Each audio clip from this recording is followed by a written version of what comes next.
Hello കൂട്ടുകാരെ, ദേവുട്ടി ബ്ലോഗ്സിലോട്ട് എല്ലാവർക്കും സ്വാഗതം. ഇന്ന് ഞങ്ങളൊരു ഗുലാബ് ജാം ഉണ്ടാക്കുന്നതാണ് കാണിക്കുന്നത്. അപ്പം ഗുലാബ് ജാം ഉണ്ടാക്കാൻ നമ്മൾ ബ്രെഡാണ് എടുക്കുന്നത്.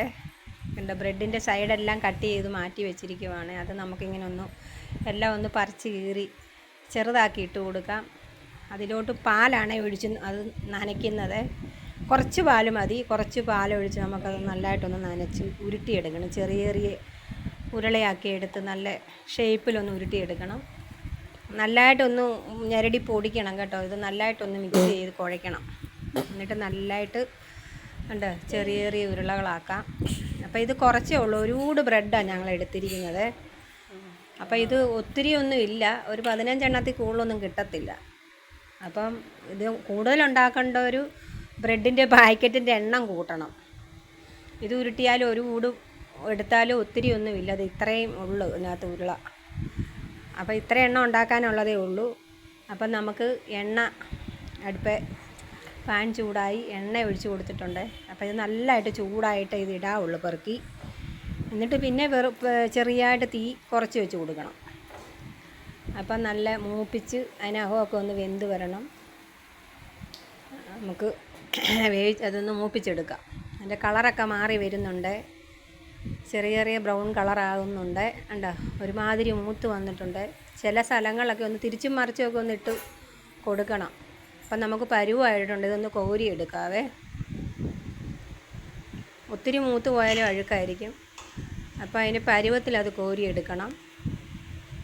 കുറച്ചേ ഉണ്ടാക്കുന്നുള്ളൂ. അപ്പം ഒത്തിരി ഉണ്ടാക്കേണ്ടവർ നമ്മൾ ബ്രെഡിൻ്റെ പാക്കറ്റ് കൂട്ടി വാങ്ങിക്കുക. അപ്പോൾ ഇതൊന്ന് ഞാൻ ആദ്യമായിട്ട് ഉണ്ടാക്കി നോക്കുവാണേ. ഇതൊന്നുണ്ടാക്കി നോക്കാമെന്ന് വിചാരിച്ചു. അപ്പോൾ ഇതെല്ലാം കോരി എടുക്കുവാണേ. കോരുമ്പോഴത്തേന് തീ ഒന്ന് കുറച്ച് വെക്കണം. അപ്പോൾ എല്ലാം കിടക്കുന്നതല്ല ഒന്നുകൂടെ എല്ലാം മൂത്ത് പോകും. അപ്പം എന്തേ പഞ്ചസാര പാനിയാക്കണം. അതിന് ഞാൻ 1 കപ്പ് പഞ്ചസാര എടുത്തിട്ടുണ്ട്. ഒരു 2 കപ്പ് വെള്ളത്തിലോട്ടാണ് ഈ പഞ്ചസാര ഇട്ട് കൊടുത്തിരിക്കുന്നത്. നമുക്കത് ചെറുതായിട്ടൊന്ന് ഇളക്കി കൊടുക്കാം. ഒരു 2 തുള്ളി റോസ് വാട്ടർ ഒഴിച്ച് കൊടുക്കുന്നുണ്ട്. പിന്നെ ഏലക്ക ഒന്ന് പൊടിച്ചല്ല ഒന്ന് പൊട്ടിച്ച് ചതച്ചെടുത്ത് അത് നമുക്ക് ഈ പഞ്ചസാര പാനിക്കകത്തിട്ട് കൊടുക്കുക. അതൊന്ന് നല്ലതായിട്ട് തിളച്ച് ഒരു നൂൽപ്പരുവം പോലാണ്. ഒത്തിരി അങ്ങ് ആകണ്ട.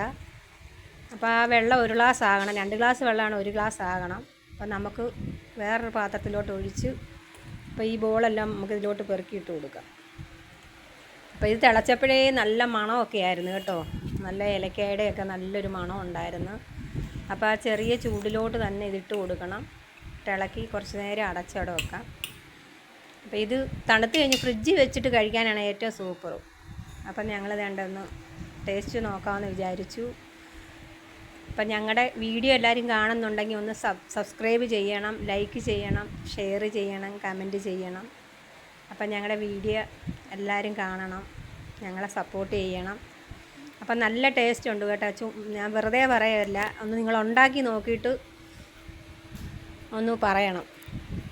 അപ്പം നല്ല സൂപ്പർ ടേസ്റ്റാണ്. ഒറ്റ ഇരിവിന് 3-4 എണ്ണം തിന്നു ഞങ്ങൾ. അപ്പം ദേ പട്ടി വന്നിരിക്കും, അതിനും ഇഷ്ടപ്പെട്ടു, അവൾക്കും കൊടുത്തു. ഇനി അപ്പുറത്തെ ചേച്ചിയുണ്ട്, പുള്ളിക്കാരിക്ക് ഒന്ന് ടേസ്റ്റ് നോക്കാൻ കൊടുക്കണം. അപ്പം ഞങ്ങളുടെ വീഡിയോ എല്ലാവരും കാണാൻ മറക്കല്ലേ. അപ്പോൾ ബായ്.